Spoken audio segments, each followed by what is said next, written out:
বরাকবেলির দুইটা জেলাত এডিআরই পরীক্ষার সেন্টার দেওয়া হইলেও বঞ্চিত হয়েছে হাইলাকান্দি। বিশেষ করিয়া হাইলাকান্দি বঞ্চিত হওয়ার বাদে থাকি ছাত্রমুক্তি সংগঠনে রাইজর দল বা আরো বিভিন্ন দল সংগঠনে আগুয়া ইয়া প্রতিবাদ করিয়া যাইতে লাগাতার তারা বারবার প্রতিবাদ করার বাদেও কোনো সাকসেস না হওয়ায় অবশেষে তারা একটা সিদ্ধান্ত লইছেন যে শাহবাদ বাজারও আমরণ অনশন করার লাগে একটা সিদ্ধান্ত লইছেন। এখানে আমরা বর্তমানে আমরা সামনে আছেন রাইজর দলের নেতা জহিরুদ্দিন লস্কর বা ছাত্রমুক্তি সংগ্রাম সমিতির ফরিদুদ্দিন লস্কর। তো তারা কাছ থেকে আমি জানতাম চাইমু যে তারা কিতাব প্রতিক্রিয়া দিবা বা কিতাব প্রতিবাদের লাগি তারা মাঠে নামতারা বা কিলা কিতাব পুরো বিস্তারিত বিষয়। আসলে আমরা দেখেছি যে আমাদের হাইলাকান্দি জেলাকে প্রত্যেকটা ক্ষেত্রে বঞ্চনা করে আসছেন। হাইলাকান্দিতে মেট্রিকের পরীক্ষা হয় কোনো অসুবিধা নেই, হাইলাকান্দিতে হায়ার সেকেন্ডারি পরীক্ষা হয় কোনো অসুবিধা নেই, শুধু অসুবিধা টেট পরীক্ষার জন্য, শুধু অসুবিধা থার্ড গ্রেড ফোর্থ গ্রেডের পরীক্ষার জন্য। আজকে হাইলাকান্দি জেলা প্রশাসনে সব ধরনের পরীক্ষা এখানে সুন্দরভাবে সুষ্ঠুভাবে সম্পন্ন করতে পারে, কিন্তু হাইলাকান্দি প্রশাসন কেন পারবে না যে থার্ড গ্রেড ফোর্থ গ্রেডের পরীক্ষা, কেন পারবে না টেটের পরীক্ষা? আসলে পরিকল্পিতভাবে হাইলাকান্দির ছাত্রছাত্রীকে এই সমস্ত জিনিস থেকে বঞ্চনা করার জন্য আজকে এই সিদ্ধান্ত নেওয়া যে হাইলাকান্দিতে সেন্টার নেই। আজকে থার্ড গ্রেড ফোর্থ গ্রেড সেন্টারের দাবিতে আজকে বিগত কয়েকদিন থেকে ছাত্রমুক্তি সংগ্রাম সমিতি সহ বিভিন্ন দল সংগঠন ডিসির মাধ্যমে মন্ডাম দিয়ে আসছেন, দাবি জানিয়ে আসছেন, কিন্তু এখনো পর্যন্ত আমরা দেখেছি যে হাইলাকান্দিতে কোনো তৎপরতা নেই সেন্টার দেওয়ার জন্য।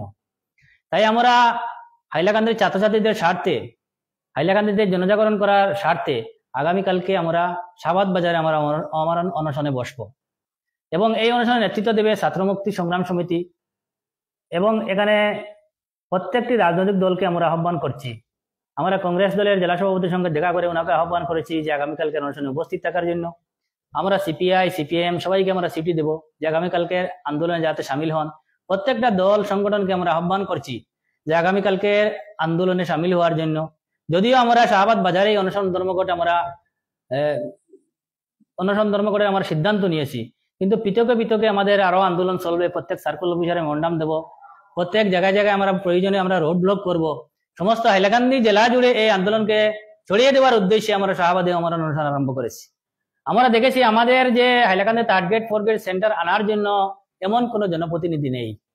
আমরা হাইলাকান্দির মানুষ অনেক জনপ্রতিনিধিকে নির্বাচিত করেছিলাম, 3 জন বিধায়ক আমাদের হাইলাকান্দিতে আসেন, কিন্তু ওনাদের সাহস নেই যে মাননীয় মুখ্যমন্ত্রীর সঙ্গে দেখা করে, গার্জিয়ান মিনিস্টারের সঙ্গে দেখা করে হাইলাকান্দির সেন্টার আনার জন্য।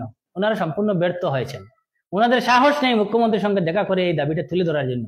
আমরা দেখেছি করিমগঞ্জের জন্য কমলাক্ষ দেবপুরকাস্ত সহ অনেক নেতা গিয়ে ওনারা দাবি পূরণ করে নিয়েছেন, কিন্তু হাইলাকান্দি অসহায়, হাইলাকান্দি কোনো নেতা নেই, নেতাবিহীন হাইলাকান্দিতে যে ইচ্ছা তা হচ্ছে।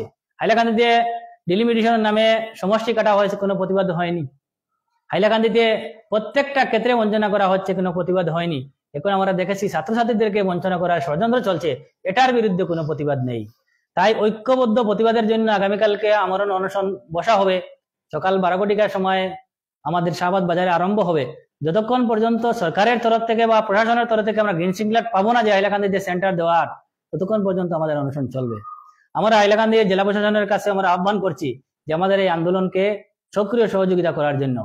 আজকে যারা পরীক্ষার্থীরা থাকবেন, ছাত্রছাত্রী শুধু কোনো দলের নয়, যারা পরীক্ষা দেবে ওনারা ছাত্রছাত্রী। এখানে কংগ্রেস দলের কর্মকর্তা যারা আছেন ওনাদের পরিবারের মানুষ আছেন, ইউডিএফ দলেরও মানুষ আছেন, বিজেপির যারা কর্মকর্তা আছেন ওনাদের বাড়ি থেকেও এই পরীক্ষা দেওয়ার জন্য অনেক ছাত্রছাত্রী অ্যাপ্লাই করেছেন। আমরা দেখেছি হাইলাকান্দির যারা বিজেপি কর্মকর্তা আছেন ওনারাও নিশ্চিত ভূমিকা পালন করেছেন। ওনাদের প্রতি আমাদের আহ্বান যে হাইলাকান্দির স্বার্থে আপনারাও মুখ্যমন্ত্রীর সঙ্গে দেখা করে, আপনাদের সরকার আমার গার্জিয়ান মিনিস্টারের সঙ্গে দেখা করে যাতে হাইলাকান্দির ছাত্রদেরকে নিয়ে পাইয়ে দেন। আমাদের মাননীয় সাংসদ শ্রীযুক্ত কৃপানাথ মালাম মহাশয় উনি ভোটের সময় এসেছিলেন, বিভিন্ন জায়গায় সভা সমিতি করেছিলেন। উনার কাছে দাবি জানিয়ে আসছিলাম যে এই বছর যাতে third grade fourth grade centre Hailakandi দেওয়া হয়। উনিও কথা দিয়েছিলেন যে কোনো প্রকারে হোক Hailakandi third grade fourth grade centre দেওয়া হবে, কিন্তু এখনো পর্যন্ত দেখেছি আমাদের সাংসদ কৃপানাথ মালাম মহোদয় শব্দ করেননি বা মুখ্যমন্ত্রীর সঙ্গে কোনো দেখাও করেননি, আলোচনাও করেননি, গার্জিয়ান মিনিস্টারের সঙ্গে কোনো আলোচনা করেননি। তাই কৃপানাথ মালাম মহোদয় দৃষ্টি আকর্ষণ করে বলছি, বুড়োর সময় আপনারা হাইলাকান্দিতে এসেছিলেন, গার্জিয়ান মিনিস্টার এসেছিলেন, মাননীয় মুখ্যমন্ত্রী মহোদয় বারবার এসেছিলেন, আপনারা কথা দিয়েছিলেন হাইলাকান্দির সব সমস্যা সমাধান করে দেবেন। এত এক বৃহৎ সমস্যা যে হাইলাকান্দি গরিব প্রধান এলাকা, অনেক গরিব অসহায় ছাত্রছাত্রী আছে, ওনারা শিলচর গিয়ে পরীক্ষা দেওয়ার পর্যন্ত বাড়া পর্যন্ত ওনাদের কাছে নেই।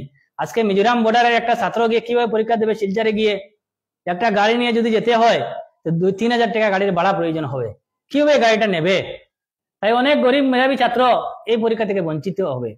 এরপরে যানজট যে সমস্যা, গত বছরের পরীক্ষা আপনারা দেখেছেন যে যানজটের কারণে অনেক ছাত্রছাত্রী পরীক্ষা দিতে পারেনি, অনেক জায়গায় অ্যাক্সিডেন্ট হয়, যার জন্য মাননীয় মুখ্যমন্ত্রী মহোদয়ের কাছে আমরা কাতর আহ্বান করছি, হাইলাকান্দি জনগণের স্বার্থে, হাইলাকান্দি ছাত্রছাত্রীর স্বার্থে যাতে হাইলাকান্দিতে গ্রেড 4 এবং গ্রেড 3 সেন্টার দেওয়া হয়। কারণ হাইলাকান্দি প্রশাসন মেট্রিকের পরীক্ষা সুষ্ঠুভাবে সম্পন্ন করতে পারে, হায়ার সেকেন্ডারি পরীক্ষা সুষ্ঠুভাবে সম্পন্ন করতে পারে, ডিগ্রির পরীক্ষা সুষ্ঠুভাবে সম্পন্ন করতে পারে, কেন থার্ড গ্রেড 4 গ্রেডের পারবে না? কেন টেটের পরীক্ষা সুষ্ঠুভাবে সম্পন্ন করতে পারবে না? এখানে ডিসি মহোদয় আছেন, এখানে এসপি মহোদয় আছেন, সব ধরনের প্রশাসনিক কর্মকর্তারা আছেন, কেন পারবেন না? যার জন্য মাননীয় মুখ্যমন্ত্রী মহোদয়, বিজেপির প্রত্যেক কর্মকর্তা, মাননীয় সাংসদ মহোদয় সবার দৃষ্টি আকর্ষণ করে বলছি যাতে হাইলাকান্দিতে থার্ড গ্রেড 4 গ্রেডের সেন্টার দেওয়া হয়, এবং এই দাবি নিয়ে আগামীকালকে আমরা মনোনয়নে বসবো এবং এই আন্দোলন দীর্ঘমেয়াদী আন্দোলন হবে। প্রয়োজনে প্রত্যেকটা সার্কেল অফিসের সম্মুখে পৃথক পৃথক আন্দোলনে বসা হবে, এই আহ্বান করছি। আর এই আন্দোলনকে সফল করার জন্য হাইলাকান্দির প্রত্যেক ছাত্রছাত্রী, প্রত্যেক দল সংগঠন, প্রত্যেক রাজনৈতিক দল রাজনীতির ঊর্ধ্বে উঠে, দল মতের ঊর্ধ্বে উঠে হাইলাকান্দির ছাত্রছাত্রীদেরকে ন্যায় পাইয়া দিতে সবাই যাতে এই আন্দোলনে সামিল হন, ঐক্যবদ্ধ ভাবে আমরা যাতে এই আন্দোলনে আমরা সফলতা পাই, এই আহ্বান করছি। তো অত সময় আপনারা দেখছেন যে আগামী খাইল কিন্তু তারা আমরণ অনশন বই যাবা শাহবাদ বাজারও। অত সময় আপনারা লাইভে জড়িয়ে থাকার লাগে ধন্যবাদ জানাই আমরা লাইভ থেকে বিদায় নিই।